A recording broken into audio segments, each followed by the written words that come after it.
नमस्कार, आप देख रहे हैं खिलाड़ी नंबर 1 CNBC आवाज पर। मैं हूं आपके साथ श्रेया ठाकुर। और देखिए, निफ्टी में अच्छी तेजी देखने को मिल रही है, लेकिन थोड़ा वोलेटिलिटी भी देखने को मिल रहा है। बैंक निफ्टी में देखिए फिलहाल तेजी थी, लेकिन अभी लाल निशान पर ही कामकाज कर रहा है। निफ्टी की बात करते हैं, अभी 83 अंक की बढ़ोतरी, आधा फीसदी तेज होकर 23,246 के लेवल पर कारोबार करता हुआ।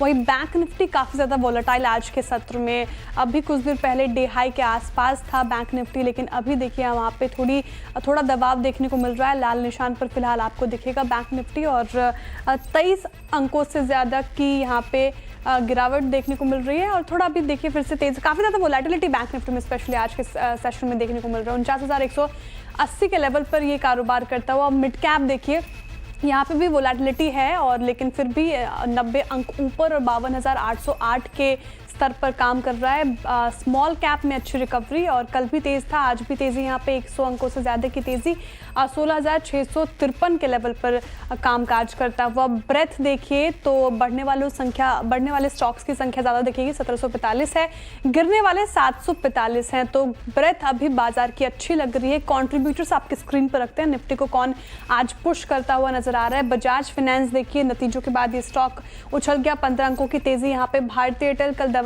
था, लेकिन यहाँ पे 13% से ज्यादा की, माफ कीजिएगा 13 अंक से ज्यादा की तेजी। और महिंद्रा एंड महिंद्रा रिलायंस में भी आज अच्छी खरीदारी देखने को मिल रही है।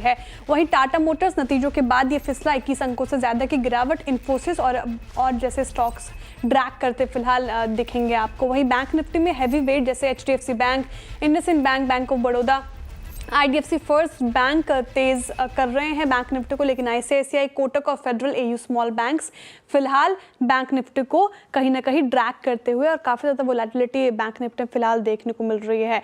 हमारे साथ हमारे जानकार जुड़ गए हैं, अमित जी, अमोल जी, पवन जी, आप सभी को गुड मॉर्निंग। और अमोल जी, आप बताइए, जिस तरीके से बाजार में इनफैक्ट बैंक निफ्टी देखिए काफ़ी ज़्यादा वोलेटिलिटी देखने को मिल रही है, कैसे रीड कर रहे हैं मार्केट को? आई थिंक आज ओपनिंग अच्छा था और न्यूट्रल ओपनिंग के बाद अप ट्रेंड मोमेंटम कंटिन्यू रखा। बैंक निफ्टी का भी कंट्रीब्यूशन 2-3 दिन से काफी इंपॉर्टेंट रहा है। मुझे लगता है धीरे धीरे मार्केट बुलिश मोमेंटम पे सेटल हो रहा है, और फिर भी ये लेवल्स बड़े लेवल कोई क्रॉस नहीं हुए, बट जो टेक्निकल बाउंस बैक का सेटअप है वो कहीं ना कहीं कंटिन्यू होता हुआ दिख रहा है। बैंक निफ्टी में अगर देखते हैं तो मुझे लगता है कि 49,500 तक ये कंटिन्यू कर सकता है pull back formation. On the flip side कहीं 48,850 के अगर नीचे ट्रेड होता है तो थोड़ा सा सेलिंग प्रेशर बढ़ता हुआ हम देख सकते हैं। फिलहाल तो सेटअप बुलिश है और वही कंटिन्यू रहने के चांसेस अभी तो चार्ट्स पे दिख के आ रहे हैं। ठीक है, फिलहाल सेटअप बुलिश, लेकिन वोलेटिलिटी जारी है, और ये रणनीति फिलहाल आप बैंक निफ्टी में अपनाएं। आमिर जी, आप कैसे रीड कर रहे हैं मार्केट को? जिस तरीके से निफ्टी में देखिए अच्छी तेजी, लेकिन यहाँ पे भी थोड़े अपने हाई साइड से फिसला है, क्या करना चाहिए निफ्टी में, कैसे प्ले करें इस मार्केट को? जी definitely, good morning Shreya ji, good morning to all the panelist and viewers. Definitely Nifty, bank Nifty में इंडेक्सेस में 2-3 दिनों से हम स्टेबिलिटी देख रहे हैं और थोड़ा सा अपवर्ड एंड ट्रैक्शन देख रहे हैं, which is positive bias, which is good. Nifty और बैंक निफ्टी की बात करें तो दोनों ने अपना 10 डेमा क्रॉस किया है। निफ्टी ने ऑलमोस्ट आज फिर एक रिजेक्शन ऑलमोस्ट 20 डेमा के आसपास लिया है, but that is not so much concerning. मुझे लगता है फ्रेश लेग अगर 20 डेमा के ऊपर निकलता है, जो कि लगभग 23,300 के आसपास आता है, तो फिर हम यहाँ पे और ज्यादा एक अपवर्ड ट्रैक्शन देखेंगे। फिलहाल बायस पॉजिटिव है, डिप पे बाय करें as long as 23,150 is intact. और स्ट्रॉन्ग मोमेंटम यहाँ पे हम फर्दर स्ट्रॉन्ग मोमेंटम देखेंगे अगर एक बार 23,300 क्लोजिंग बेसिस पे क्रॉस होता है तो। तो डिप्स पे बाय करने की सलाह फिलहाल, और 23,150 के लेवल जब तक इंटैक्ट हैं तो एक बुलिश पैटर्न फिलहाल दिखने को मिल रहा है अमित जी को। पवन जी, आपकी टेक मार्केट पे क्या करना चाहिए? Morning Shreya and morning to all the panelist and viewers. Market ने आज सुबह एक अच्छा खासा राइज दिया है, और मुझे ये जो डिप आया पिछले 15-20 मिनट में, ये एक रिट्रेसमेंट अपॉर्चुनिटी लग रही है। और आज एक्सपायरी भी है, और ऑप्शन डेटा ये बोल रहा है कि अगर शॉर्ट कवरिंग आई तो आज में काफी अच्छी शॉर्ट कवरिंग भी शायद हमें देखने को मिल सकती है।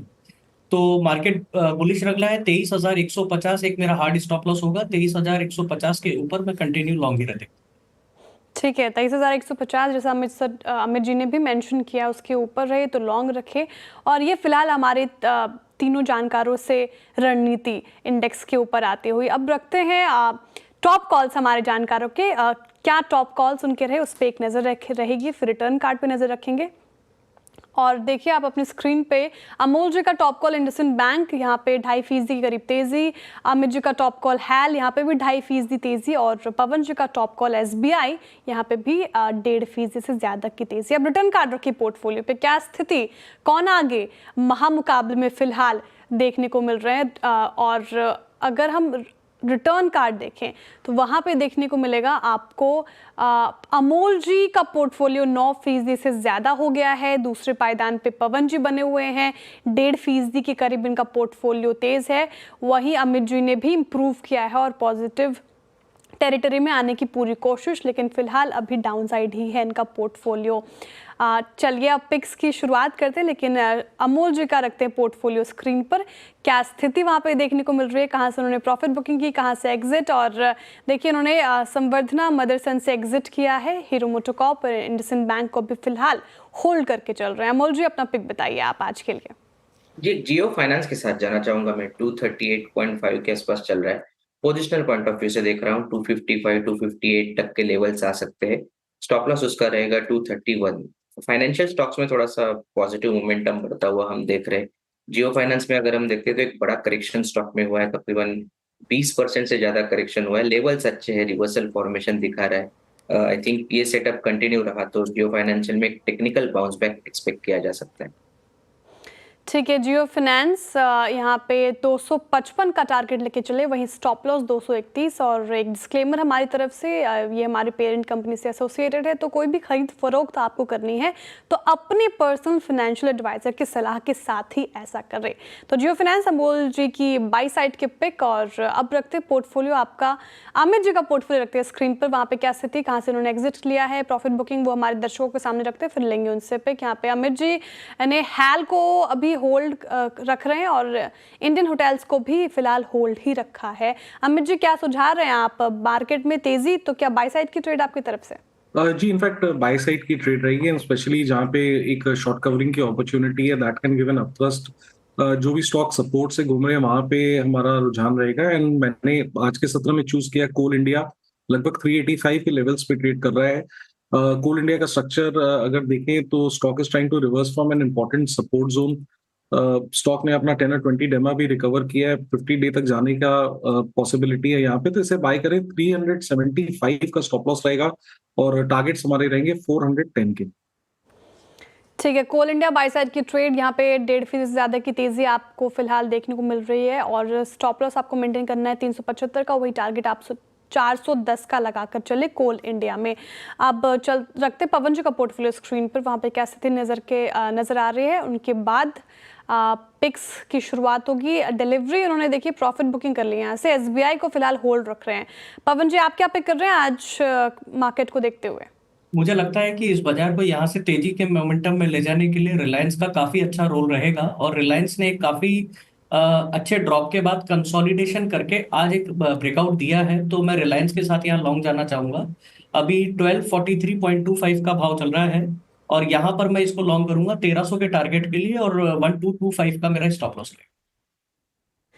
ठीक है, तो फिलहाल रिलायंस बाय साइड की ट्रेड। यहाँ से फिर से एक बार डिस्क्लेमर कि हमारे पेरेंट कंपनी है, तो कोई भी खरीद फरोख्त करना है आपको तो अपने पर्सनल फाइनेंशियल एडवाइजर की सलाह के साथ ही करें। और रिलायंस ये बाय साइड की ट्रेड पवन जी की तरफ से आते हुए, टारगेट और स्टॉप लॉस आपने अभी अपनी स्क्रीन पर देखा। पवन जी लगे हाथ दूसरा स्टॉक भी सुझा रहे हैं? श्रेया, मैं थोड़ा सा 23,300 का मार्केट एक बार अगर ऊपर की तरफ मोमेंटम क्रॉस करता है तो फिर कोई मोमेंटम स्टॉक देने की सेकंड हाफ में कोशिश करें।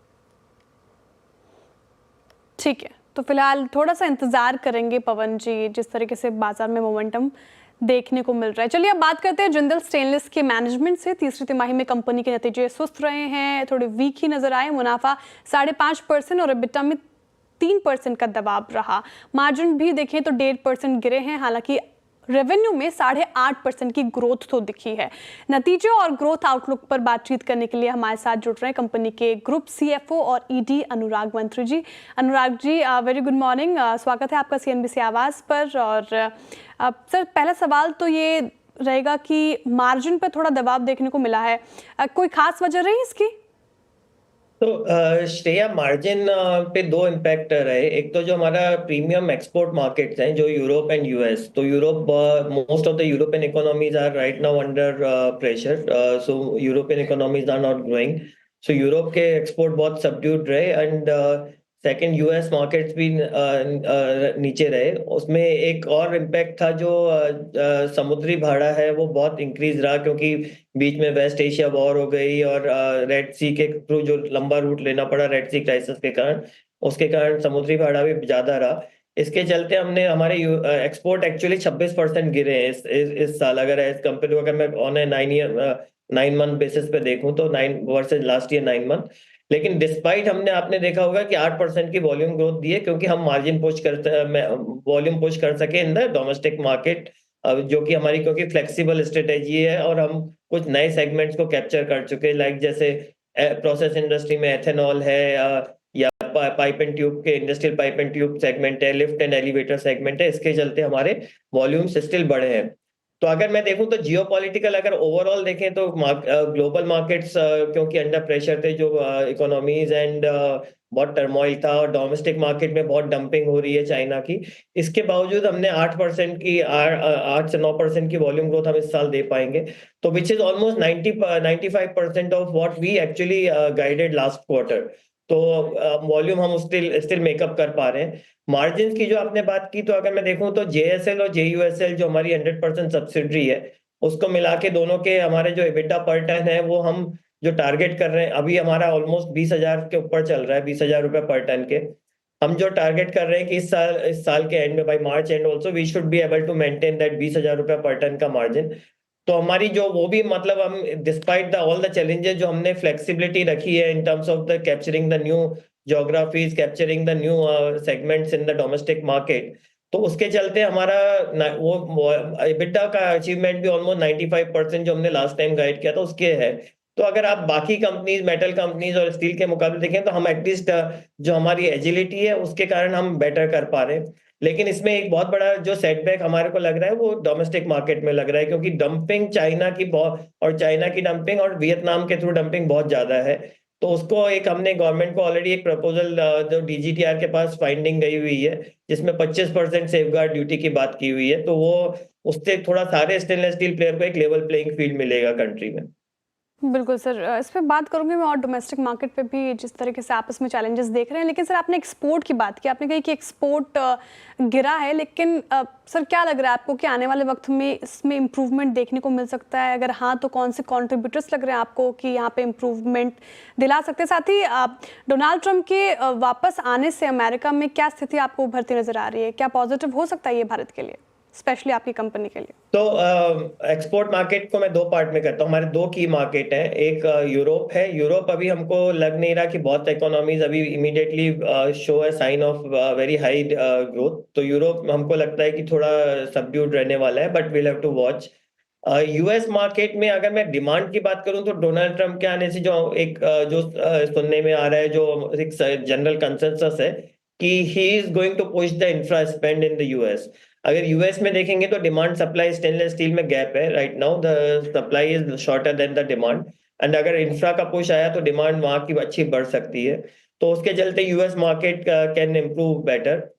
एक जो लेकिन दूसरा जो साइड है वो हमको वॉच करना पड़ेगा केयरफुली, बट उसमें दो जो टैरिफ, जो ट्रम्प टैरिफ की बात हो रही है, बट जस्ट मैं आपको बताता हूँ Trump tariff already in place है। जब लास्ट टाइम से जो 25% इंडिया पे टैरिफ लगा था वो ऑलरेडी इन प्लेस है। अगर उससे और कुछ ज्यादा नहीं बढ़ता है तो, और अगर डिमांड वहां पे बढ़ती है तो we should be able to capture the market better in US, but अभी थोड़ा अर्ली डेज है। I think we should watch की क्या हो रहा है। लेकिन एक यूएस इकोनॉमी एक रिबाउंड के जो साइन आ रहे हैं, जैसे जॉब डेटा भी वहां का अच्छा आ रहा है, इंफ्रा में अगर पुश हुआ तो उसके चलते यूएस की डिमांड एक हमको एक अच्छा साइन हो सकता है कैप्चर करने का। सर, आपने बहुत खुल के जवाब रखा, लेकिन बहुत मन था मेरा और आपसे बात करूं, लेकिन समय इजाज़त दे नहीं रहा। बहुत बहुत शुक्रिया सर हमारे साथ जुड़ने के लिए और अपने तमाम सवालों के जवाब देने के लिए, और all the best upcoming quarters के लिए। बहुत शुक्रिया सर। फिलहाल वक्त हो चुका है एक ब्रेक का, ब्रेक के बाद फिर हाजिर होते हैं। आप देखते रहिए CNBC आवाज़।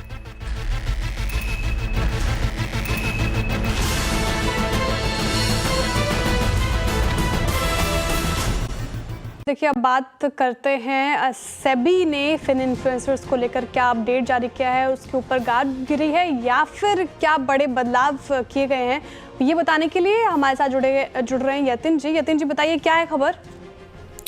Good morning Shreya. देखिए, सबसे अहम बात है कि जो इन्फ्लुएंसर्स हैं, एजुकेशन और एडुकेटर्स के नाम से ये लोग मुखौटा पहन के बहुत सारे शेयर बाज़ार रिलेटेड एडवाइजरी और कामकाज कर रहे हैं, जिस पे सेबी ने एक फर्दर क्लैरिफिकेशन दिया है।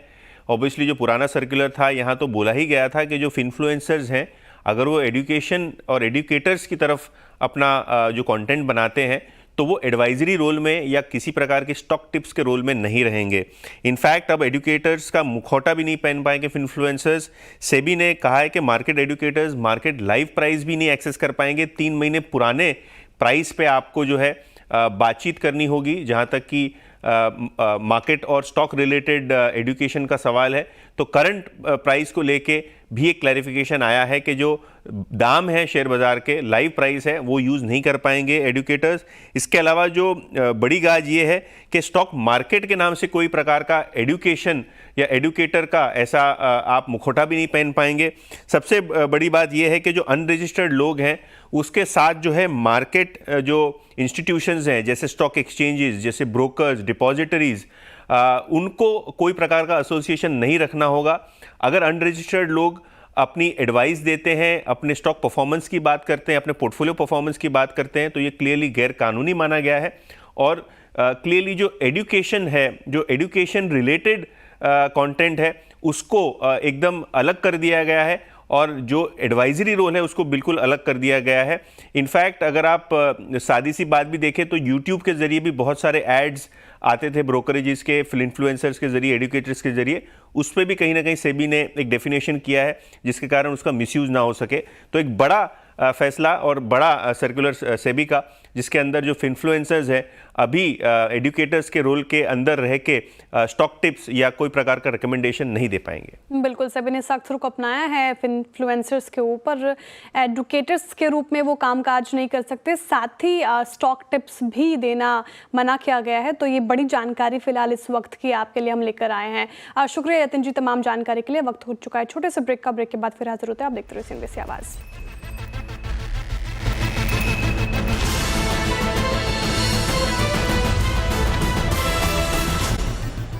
पर अब चलते सीधे हमारे खिलाड़ियों के पोर्टफोलियो की तरफ, क्या स्थिति वहां पे देखने को मिल रही है। शुरुआत करते हैं मोलजो की पोर्टफोलियो से। देखिए, उन्होंने हीरो मोटोकॉर्प, इंडसइंड बैंक और जियो फाइनेंशियल सर्विसेज की बाई साइड की रेट सुझाई। हीरो मोटोकॉर्प में टारगेट आपको 4250 का मेंटेन करके चलना है, स्टॉप लॉस 4055 का। इंडसइंड बैंक में टारगेट 1000, स्टॉप लॉस 952 का। वही जियो फाइनेंशियल सर्विसेज में टारगेट 255 का, स्टॉप लॉस आप मेंटेन करके चले 231 का। क्या स्थिति यहाँ पे देखने को मिल रही है, उस पर नजर डालें तो देखिए अभी तीनों ही स्टॉक्स में तेजी देखने को मिल रही है। हीरो मोटोकॉर्प 2% ज्यादा उछल कर कारोबार करता हुआ, इंडसइंड बैंक में भी 2.5% से ज्यादा की तेजी और जियो फाइनेंशियल सर्विसेज भी तेज है 0.25% से ज्यादा। अब चलते हैं अमीर की पोर्टफोलियो की तरफ। और हैल, इंडियन होटल्स और कोल इंडिया, उन्होंने तीनों बाई साइड की रिटर्न की। टारगेट हैल में 3950, स्टॉप लॉस 3600 का रखे।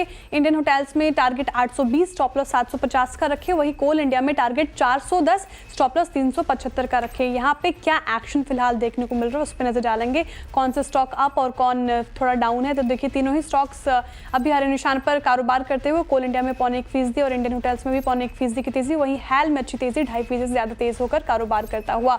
अब रखते पवन जी का पोर्टफोलियो स्क्रीन पर। SBI और रिलायंस दो बाई साइड की ट्रेड इनकी तरफ से। SBI देखिए 770 का टारगेट रखें, स्टॉप लॉस 750 का। रिलायंस में देखिए 1300 का टारगेट इनको रखना है, स्टॉप लॉस 1225 का मेंटेन करके चलना है। क्या स्थिति यहाँ पे देखने को मिल रही है, तो दोनों ही स्टॉक में तेजी। रिलायंस 0.5% तेज होकर कारोबार करता हुआ। SBI में भी यहाँ पे फिलहाल ये 1.5% से ज्यादा का रिटर्न देता हुआ नजर आ रहा है। मुनाफा का मीटर क्या कहता है, कौन से खिलाड़ी अभी आगे हैं, उस पर एक नजर डालेंगे तो अभी आपको दिखेंगे कि अमोल जी का पोर्टफोलियो सबसे ज्यादा आगे, ऑलमोस्ट 11% अप होने वाला है।